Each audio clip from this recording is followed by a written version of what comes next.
হবে সেটাই আমরা খুব এক্সাইটিং একটা মোমেন্ট আছে। দেখতেই পাচ্ছেন আমাদের টেবিলের সামনে আমাদের যারা এই ট্রেনিংটা প্রোভাইড করছেন আমাদেরকে শেখানোর জন্য ওরা অনেক কষ্ট করে সকল জিনিসপত্র এখানে নিয়ে আসছেন। দুই চারটা পয়েন্ট আপনাদের সামনে একটু বলে যেতে চাই। আমি স্বাস্থ্যকর্মী সম্পাদক হিসেবে আপনাদের প্রতিনিধি নির্বাচিত হওয়ার পরে আমি প্রথম আমার যে কাজটা সবচেয়ে বেশি গুরুত্বপূর্ণ মনে করেছি সেটা হচ্ছে মুক্তিযোদ্ধার যে মেডিকেল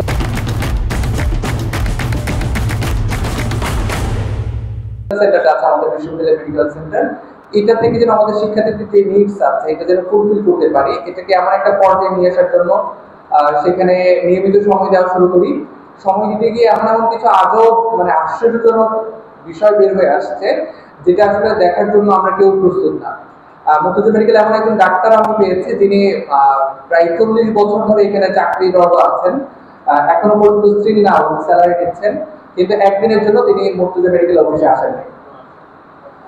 এমনও ডাক্তার পেয়েছি যারা 2 মাস 3 মাসে একদিন বা 2 দিন ঘুরতে একটু বেড়াইতে আসেন।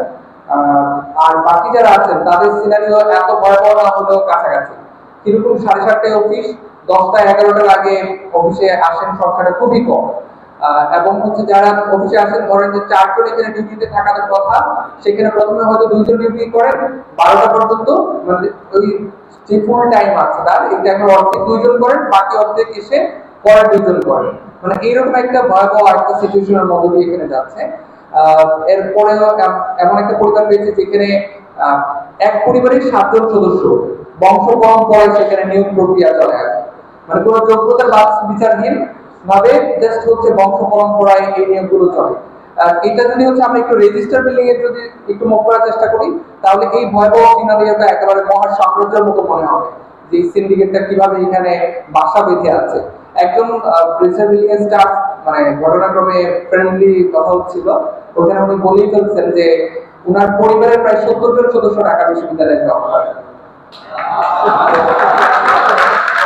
এই হচ্ছে আমাদের এখানকার সিচুয়েশন।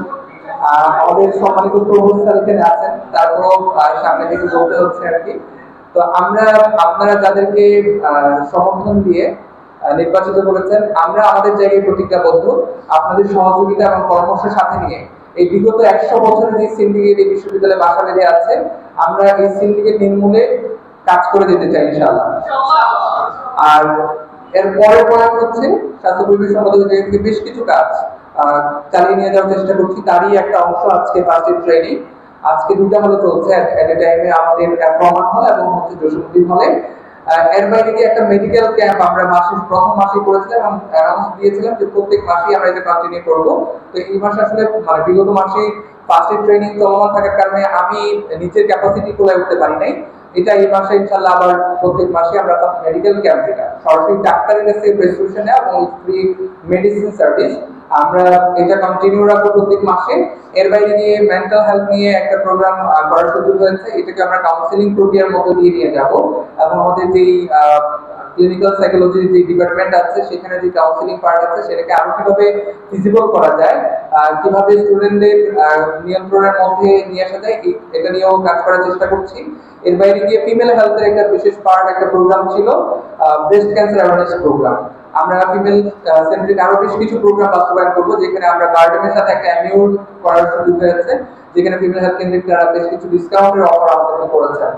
এর বাইরে গিয়ে আপনাদের একটা বিষয় আপনারা হয়তো আগে শুনেছেন, দুই একটা প্রাইভেট মেডিকেলের সাথে আমাদের এমইও হওয়ার কথা ওভারঅল স্টুডেন্টদের ডিসকাউন্টের ব্যাপারে, বাট এটা একটু আমাদের জন্য এমব্রেসিং সিচুয়েশনের মধ্যে দিয়ে আমাদের যেতে হয়েছে। আমরা ফাইনাল অ্যানাউন্সমেন্টের আগেই তথ্যটা যে কোনো ভাবেই হোক একটু অন্যভাবে ডিসপার্স হয়েছে, মানে যেদিন আমরা সাইনিং সেরিমনি করবো যেদিন আমরা ফাইনাল এক্সিকিউট করবো তার আগে এটা একটু তথ্যটা মাঝখান থেকে চলে আসার কারণে এক্সিকিউশনের আগেই আপনারা অনেকে এক্সপেক্ট করছিলেন যে আমরা ডিসকাউন্টটা কবে থেকে পাবো, বাট এটা এখনো ফাইনালি হয়নি, কিন্তু এটার যথেষ্ট মানে প্রগ্রেস আছে। এই ব্যাপারে আপনাদেরকে আশ্বস্ত করছি। ইবনে সিনা এবং ইসলাম ব্যাংক সেন্টার হাসপাতাল সহ আরো অনেকগুলো হাসপাতালের সাথে আমাদের কথা হয়েছে। অরোরা হাসপাতাল, তারপরে আমরা আল মানার হাসপাতালের সাথেও কথা হয়েছে। ইবনে সিনা এবং ইসলাম ব্যাংক সেন্টার হাসপাতালের দিকে আমরা সবচেয়ে বেশি গুরুত্ব দিচ্ছি কেন, কারণ এদের শাখা অনেক, প্রত্যেকটারই প্রায় পুরো দেশ জুড়ে শাখা আছে। সেন্ট্রালে যদি আমরা এমইউতে করতে পারি আমাদের শিক্ষার্থীরা দেশের যে কোনো জায়গা থেকে সার্ভিসটা নিতে পারবে এবং আমরা ডিমান্ড করেছি শিক্ষার্থী এবং শিক্ষার্থীর বাবা মারা যেন সার্ভিসটা নিতে পারে। তো আপনাদের জন্য আমরা এই প্রোগ্রামগুলো কন্টিনিউ করার চেষ্টা করছি। আর এর বাইরে গিয়ে ছাত্রকা নিধনে কার্যক্রম আমাদের প্রত্যেকটা হলে চলমান আছে। আজকে অমর হলে ছাত্রকা নিধনের যে কর্মসূচি এটাও চলছে, সেখানেও আমরা কোয়ালিটি এনশিওর করার চেষ্টা করেছি।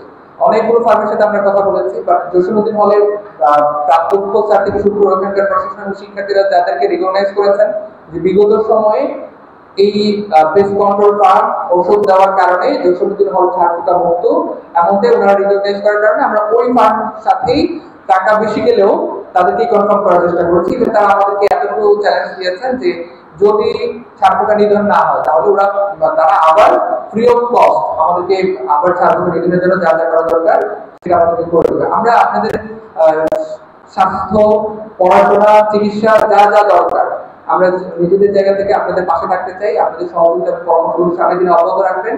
সর্বশেষ কথা এটা বলে শেষ করতে চাই, এই যে Bangladesh global health and research institute BGSRI, আমাদের বিজিএসআরআই থেকে ডক্টর ট্রেনাররা এখানে ট্রেনিং দিচ্ছেন এবং তারা আমাদেরকে ট্রেন আপ করার জন্য একটা সেটআপ ওনাদের রেডি ছিল, বাট একই দিনে দুইটা হলে মাঝে মধ্যে চালানো লাগে।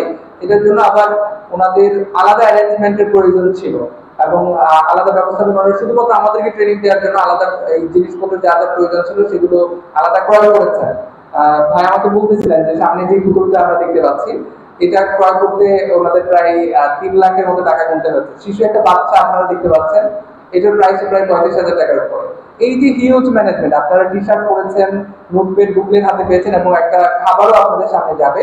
এই হিউজ ম্যানেজমেন্ট আমরা অফার করার সাথে সাথে ওনারা শুধু ঢাকা বিশ্ববিদ্যালয়ের শিক্ষার্থী বলে ওনারা এই যে আমাদেরকে অ্যাকনলেজ করেছেন, আমাদেরকে সম্মান করেছেন, আমাদেরকে গুরুত্ব দিয়েছেন, এই জন্য আপনাদের কাছে একটা করতালি প্রত্যাশা। সর্বশেষ ধন্যবাদ দিয়ে শেষ করতে চাই আমাদের স্যার রহমান হলের সম্মানিত প্রাধ্যক্ষ স্যার। শুরু থেকেই স্যারও খুব মনোযোগের সহিত শুনছেন এবং আমাদেরকে গুরুত্ব দিয়ে আজকে এখানে এসেছেন। হল সংসদের ভিপি, জিএস, নির্বাচিত অন্যান্য প্রতিনিধি যারা আছেন সহ তাদেরকেও ধন্যবাদ জ্ঞাপন করতে চাই। তাদের জন্য একটা করতালি প্রত্যাশা করে আমাদের